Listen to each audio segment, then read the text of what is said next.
Welcome to Field of Fork. I'm Abby J. It's a new year. Happy 2025.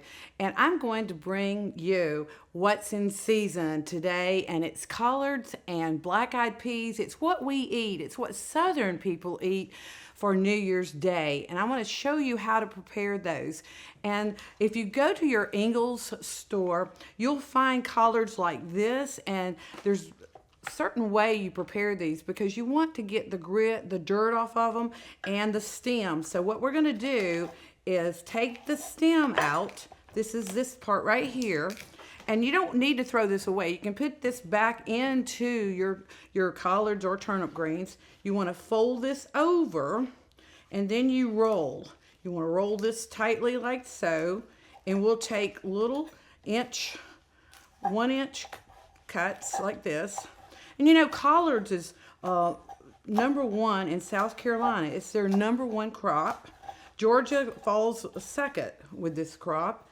And there's just a lot of dirt and grit in there. And you want, after you cut all these up like this, you'll put them in a pot and you want them to soak at least 10 minutes. You can also put a little teaspoon of baking soda in your pot, and that will release some of the dirt, but then you rinse. You want to rinse. And then you want to go ahead and put them back in the pot and fill it up with the chicken stock and some water. And I use onion, and the way you season the collards is ham hocks or any kind of ham meat. If you've got a ham bone left over from Christmas or New Year's, you can use that bone and that will totally season it. And with some onions, it's really good. It's a Southern staple, and a lot of these high-end restaurants, you'll find, you know, collards, turnip greens and daikon radishes are also root vegetables that are in season as well. Now, if you want to push the easy button, which I do a lot, I will go into Ingles and find Baker Farms. It's a farm down in South Georgia, has turnip greens and collards, and they have been triple washed. And this makes life easy for people that don't want to have to hand cut these and wash them. I mean, it is a little bit of a challenge to get the grit off. So if you want to push the easy button, Ingles has these year round. And so the other thing, the last part of seasoning my collards is my Abby J's smoking hot sauce. It's got all the garlic, the Vidalia onion, everything's in here to just top that off. And we're gonna come back and show you what that looks like. And it wouldn't be right without some Southern cornbread. So we'll be right back.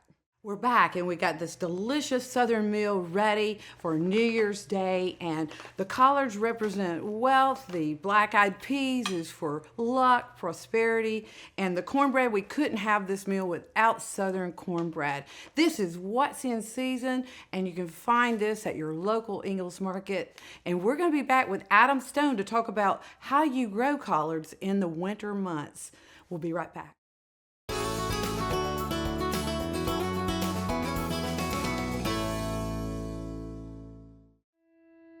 It's time to discover the convenience and time savings of contact-free pickup with Ingles Curbside. Just visit shop.ingles-markets.com or download the app. And your Ingles personal shopper gets to work with specialized training on how to select the freshest items for a pre-scheduled pickup. They'll even text you with updates. You pull up to a designated space and your personal shopper delivers your items right to your vehicle. Fresh, fast, and affordable. It's all in the bag. Ingles. Low prices. Love the savings. Welcome back to Field of Fork, and we have Adam Stone here on the show from Go Grow, Georgia. Welcome. Thank you. So, Adam, you see we have collards, root vegetables. Tell us about your program. I know you were on the show before, but give the audience a little bit more in depth of what you do. Yes, ma'am. So, Go Grow Georgia is my nonprofit initiative based on fighting food insecurity for communities with low socioeconomic status. And what I like to do is I try to go into communities and establish community gardens where it's possible to, set out a area in the community that's really not being utilized and create something productive that's a sustainable fix for the community. And right now we have root vegetables. You can even garden in the winter time. We want to expose everyone of how you can grow if you have the passion to grow, right? Yes, ma'am. And you want to be more healthy. You want to eat in season. Yes, and that's important. People that are looking at the new year, Adam, they get on all these healthy, food things. And what it is portion and what you eat, what you put inside yourself. Yes, ma'am. Wouldn't you agree? Absolutely. And the best way to eat healthy is to grow it yourself. You know where everything comes from. You know what's going into it. You know what's in your soils. And it gives you something to do outside. And you really have a true connection with what you're putting in your body. Right. And there's not any chemicals. There's all these things, preservatives. And you really don't know if you buy it somewhere else, if you don't grow it, right? Yes, ma'am. I have enjoyed gardening. I still go and get my collards from Ingles, though, no matter what, because they're pre-washed 3 times. So you can push the easy button, but explain to them a little bit how you grow collards. Yeah, so collards are kind of the more leafy green of the wintertime vegetables. Typically, I would go in, make sure you do soil tests. Here in Georgia, I use the $15 soil test through UGA Extension. That's great. It's like a 2 to 3 week process at tops. And then your extension agent, wherever you are, can walk you through. Yeah, do you call your county extension agent or do Yes, you call UGA? You typically would call your county extension agent. They will walk you through the process most times. And they'll even sit down with you and, like, once you get your results back, like, talk to you about, okay, what do you want to plant and what amendments to make to your soils before planting. So start off by doing that. Make sure your soils and everything are right. And then leafy greens and root vegetables love tillage. So they love really high organic matter. They love fresh, fluffy soils because, they love to have root development. So you need to really, that's the main key to growing anything is your soil. Mm-hmm. And that's got to be tested because a lot of times people they go over and over repeating the same mistake. And that gets expensive. And one of the major things we see is between collards and root vegetables is the nitrogen concentration you need is significantly different because nitrogen helps foliage and not necessarily roots. So, with collards, you're going to plant them. It's around a 45 to 60 day turnaround when you can start harvesting for these big guys right here like you get from Ingles. You started these probably in the fall, October? Yes, ma'am. But what would you plant? If you plant these in October, they should be ready by now, right? Roughly, yes, ma'am. Right. Or a little bit before, honestly. And radishes, you could still start them now, right? Mm-hmm. Yeah, so radishes you can plant those all winter time, and that's radishes are about a 1 month turnaround. That's great. That's great to know. It's super great, and there's so many different varieties that you can plant. Well, this is a daikon radish, and I have the field full of these. Yes, we ma'am. give back to the food bank. They have already came and got 1 load of turnip greens, collards, kale, and when I cook, I mix them all together. But this is great for soups. Yes, ma'am. Salads. It has such a pungent taste. Yes, ma'am. I think that you can flavor almost anything. Yeah, and so especially with these daikons, you notice how long it is, how big it is. This is a really nice daikon radish, Abby. So especially when you're planting root vegetables, going and thinning out your garden, whether it be a raised bed garden or a garden in your backyard or in a field somewhere, you want to make sure that the plants have enough space between 4 to 6 inches as you thin throughout your growing season in order to allow the development and the maturity of these radishes. Let me tell you something. I was at a restaurant in Bozeman, Montana, and swordfish was on the menu with a pureed daikon radish, and it was like just a sauce where they made it into a sauce, and it was so delicious. So you're going to find collards, greens, turnips on all these high-end restaurant menus. And if it doesn't take anything to make something like that. Yes, ma'am. And a really cool thing about root vegetables too is, if you plant, depending on what cultivar you have or basically what type of plant you have, within like radishes, beets, kale, that's mustard. Mustard. Gotta have mustard turmeric, this season. Yeah. Turmeric, anything like that. Yeah. As you're thinning and stuff throughout the season, you can harvest those younger plants and still eat them. Right. So, just because they're probably better because they're tender, right? Yeah, just because they're a little bit smaller and they're a little bit younger doesn't mean that you still can't harvest those and have those as a piece of fresh produce for your meal. Well, I'm wondering if I can do like a rural garden. Yes, ma'am. Like, you don't have to have a lot of property, but out in the rural areas, Adam, people could still get involved with your program, right? Yes, ma'am. So, in my rural hometown where I started up, Go Grow, Georgia, I only have about a third of an acre. Wow. And we push out almost 500 pounds of produce to the community a year. And that's between vegetables, fruit, and anything else I can get my hands on to grow. Well, how can people get involved with this? I want you to let them know, because we have to expose agriculture to get the next generation involved. And it really is good to know where your food comes from. It's got the healthy benefits of eating well. So yes, ma'am. Tell them how they can get started. So the best thing to do is find out if your community has a Young Farmers and Ranchers program, if your local Georgia Farm Bureau office has something that you can get plugged into, like Young Farmers, like the State of Georgia Young Farmers program. I know that's a little bit older, but it's all about networking, figuring out people who are always pushing resources out. And White County Farmers Seed and Feed, Gilbert Barrett is one to talk to as well, because he can provide you with all the different seed, fertilizer, anything you need. Gilbert's a resource too. Yes, ma'am. Absolutely. Locally, he's in Cleveland, Georgia, by the way. Yeah, so I mean, it's all about finding those people, because there's always going to be resources. There's always going to be people that want to share their wisdom to you, because everybody wants to see other people succeed in agriculture. Absolutely. And so it's all about sharing our passions. If you want to get in contact with me, I would love to reach out to you, help you out any way I can. You can reach me on Instagram or Facebook at go_grow_Georgia. And sharing passion for agriculture is it's all about helping other people out, figuring out problems together and helping other people eat fresh and clean. Well, I'm so excited, because I'm going to work with you. I have to have your knowledge to work on something here on the farm, and it's a surprise. It hasn't happened yet, but more to come. Okay, but thank you so much for sharing your knowledge. You have such a great spirit about it, passion, and that's what you have to have in order to succeed in anything. So call Adam. He'll get you hooked up, and we'll be right back with our Ingles Celebrity Chef.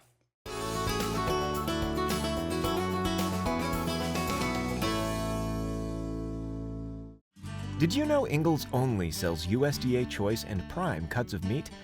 Maybe it's time to reward yourself. Our butchers cut all our meat fresh in the store every day. Grass-fed, organic, you name it. Not only that, we'll even cut it to order just the way you like it. And we grind meat fresh in the store multiple times a day. It's all in the bag. That's the best meat in town for the best folks in town. Ingles, low prices, love the savings. Welcome back to Field of Fork. We have our celebrity chef from Ingles Markets, Carla Figaro. Welcome to the show. Thank you so much for having me. You're so Abby. pretty today. Oh, thank you so much. I appreciate that. Well, it's a new year, and we haven't had you on Field of Fork. Why don't you tell the audience about you and your background? Give us some history and what kind of cooking you've been doing.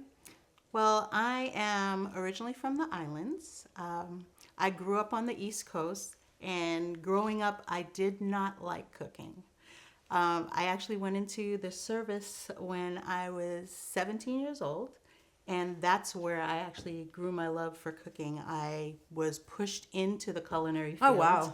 I went into the service to become an air traffic controller, and they said, guess what? You passed the test with flying colors, but we're going to make you a chef instead. Well, you go into so many things when you're at a young age to where you finally find your niche, and I think you found it. I've seen some of your videos. They're really nice. A lot of videos. And one thing, we have the magazine. Yes. There's a lot of chefs, and we have all different backgrounds. And, mine's more Southern cuisine, and yours is holistic, right? Yes. So I focus on a more plant-based, whole foods approach to the way I prepare foods.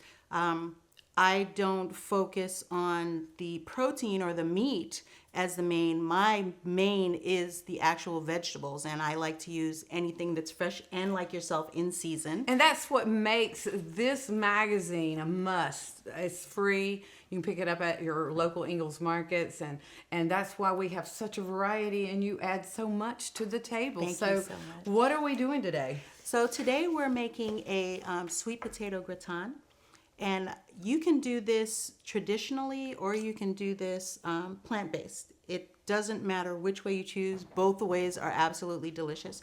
I've actually chosen to do the traditional method, and I'm going to go ahead and finish this one off so that we can get it in the oven so you can see the finished product afterwards, and then we'll show you how to assemble it. So, a sweet potato casserole is when you mix all the flavors together, all the ingredients. You're layering these, right? Yes. That's the difference. Okay. So this gratin, it's a very, very uncomplicated recipe. That's another thing. I like to try to keep recipes as simple as possible. I don't think that you need to complicate everything in order to make it taste delicious. Let the actual flavors of what you're cooking with shine through, so that when you're getting your flavors, you're getting them in layers. Like when you're watching a painting, you're painting, you see different things at different times. You want to eat the same way. I mean, Carla, sweet potatoes are in season right now, and they are North Carolina's #1 crop. And Oh, wow. They are. Didn't know that. They are. And I love sweet potatoes. I use those in different, I love to candy the sweet potatoes to have a sweeter dish. I did a sweet potato casserole with a crumbled pecan, and this helps our South Georgia farmers. Topping, it's like the Ruth Chris sweet potato, and I can make that a meal. These are so rich in fiber, and Yes. they're so good for you. And I believe they're rich in vitamin K and A as well. Right, So right. you're getting a lot when you're eating sweet potatoes. It's Right. probably one of the best things that you can do for yourself. Is Yeah, to- and especially if you're not a real meat protein person, this Right. really, it's got that really rich flavors that really, it's comforting food. It is. And this is that's wintertime. it, comfort food. So this is what your gratin is going to look like when you're finishing it up in the oven. So we're just going to go ahead and get that in, and I'll come right back and show you how to assemble it. Okay, we'll be right back. Welcome back. We're ready to layer, aren't we? Yes, we are. So in order to put this together, again, very simple, uncomplicated recipe. So you're going to butter your casserole. You can use a casserole of choice. You just want to make sure that your casserole is deep enough to hold the sweet potatoes. This recipe takes about 4 to 6 potatoes. It depends on the size of the potato. And what you want to do is you want to make sure that your potatoes are all the same size. And So that you get slice even them. slices, yes. So I've already pre-sliced some, and you don't want to slice them too thin or too thick. I'm going to help you, Carla. All right. Okay, so what's next? So these are already sliced. Okay. And I just kept one aside to show you that. So you want to make sure your slices are not too thin and not too thick. And make sure that you have a nice sharp knife. No dull knives in the kitchen. And be careful. Yes. You don't want to slice off the finger. Right. And I have some grated Gruyere here. If you don't have that available, then you can go ahead and substitute a mixture of Parmesan and Fontina. Fontina. Yes. And let me just say this. The cheese section at Ingles is so elaborate. And they have every kind of cheese, from Gruyere to Parmesan to Gouda, smoked Gouda. It's amazing what they import from France. Ah. Yes. So, you know, any of those cheeses are really high quality ingredients for this recipe. Go to Ingles and get those. That's where I got all of this. And you're going to steep in your cream your herbs. So I've steeped sage, these beautiful sage leaves, some thyme. I also added to this, it's already pre-steeped, some garlic and some shallot. And you just want to steep that until it gets fragrant. And what you're going to do is you're going to layer your sweet potatoes. You want them to shingle, which means they're going to lay over each other. Right. And you're just going to go and put them in on top of each other until you get to about 1/4 inch from the top of the container. Looks good, and it's a great side dish for It's- pork, chicken. anything greens. We just had some greens that this would really pair well with. Yeah, sweet potatoes and greens they just go side Just to a side. southern staple, really. And you know, a lot of people don't realize that these root vegetables and sweet potatoes are really big on the menus. I was just explaining that earlier on the show, where you go to all these high-end restaurants and you find these recipes. That's what it amazes me, because I had turnip greens at one of my football parties. It was the first thing That gone. went? Yeah. I mean, they cleaned me out. That's So nice. I will be making more of those. You know, it's a good feeling when you prepare something and you see it disappear off of the table. Right. And you don't really think about it, and then you think, wow, I had chili, I had all these other things, but they wanted the greens. So and all of this is so good, like you said, as far as health benefits. It's what you eat this year. Your New Year's resolutions is going to be what you eat and what's in season if you want to lose weight. That's my secret. All right, so that's nicely layered. Okay. And all you're going to do is pour your cream mixture over it. Make sure that you strain this before you pour it over.